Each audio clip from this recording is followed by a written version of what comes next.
Also looking at a little bit of coastal flooding. High tide's around 3 a.m., so we're keeping an eye on that. Right now, we don't see any significant risk for us in that. The winds is what really concerns us the most. We've been making plans all week. We've got 400 crews, line crews that are ready, prepared, scattered across the state to respond. That's a mix of company crews, contractors that work on our system every day, and external contractors that have joined us for this event. They're here already. They're staged, ready to go. In addition to that, we have our 5 material storm trailers that are staged in various locations across the state. Those will help us support getting materials quickly to those contractors that have joined us in order to be able to make restoration as we go forward. We've got 82 damage assessment teams that'll get out when conditions are safe to be able to go and look at the damage that we have so that we could quickly restore for customers. Also have over 200 forestry crews that are on the system right now prepared to be able to help us out. Again, the biggest risk for us is going to be high winds.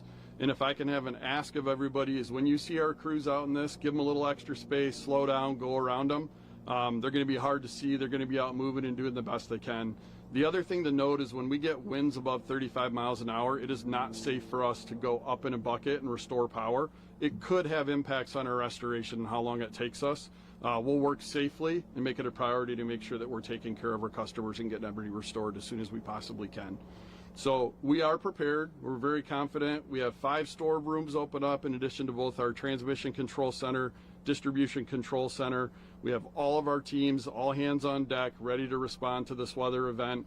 And we'll make sure that we continue to assess the weather and make adjustments, mobilize resources where we need to in order to make sure that we're taking care of our customers, keeping the public safe, keeping our employees safe, and restoring power as quick as we possibly can. A couple other things from a safety standpoint I'd like to highlight. If you're going to use a generator, make sure that you disconnect from National Grid source, turn your mains off in your junction box, make sure you're running your generator outside. And then from a wire down standpoint, assume all wire downs are live and energized, stay away from them. If you see one, you can get us at www.nationalgridus.com or call our 1-800 number at 1-800-465-1212. Please call us if you have any concerns and we'll make sure that we make that our priority and get out and respond right away. So with that, I'll open it up to any questions that you may have for me. Do you anticipate any specific areas that are going to be problematic for you? Yeah, our risk areas along the coast in the southeast area, and that's mainly because that's where we expect the winds to be the highest. As it heads into central Mass, those winds are going to diminish a little bit, so less risk out there. I also believe down in the Cape area and that southeast is where the wet, heavy snow is going to impact us the most as well. We're seeing reports that could be upwards of 20 inches, maybe a little more than that, so that's our biggest area of concern right now. So are you giving customers any idea how long it might take to restore their power if they do lose power with this storm and all the winds? Yeah, right now we're just assessing to make sure that we have the crews where they need to be. Until we see what we actually get, it's really hard for us to tell you in advance, but we will make sure that we give ETRs, that we're communicating. I'll be available to be able to make sure that I'm sharing updates as we go forward throughout the course of this as well.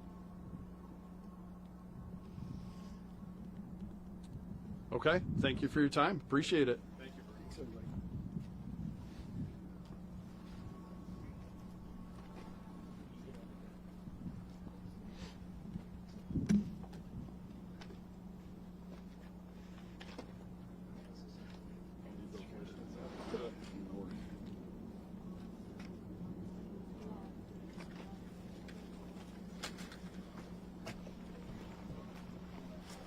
Hey, can you end that roll for me?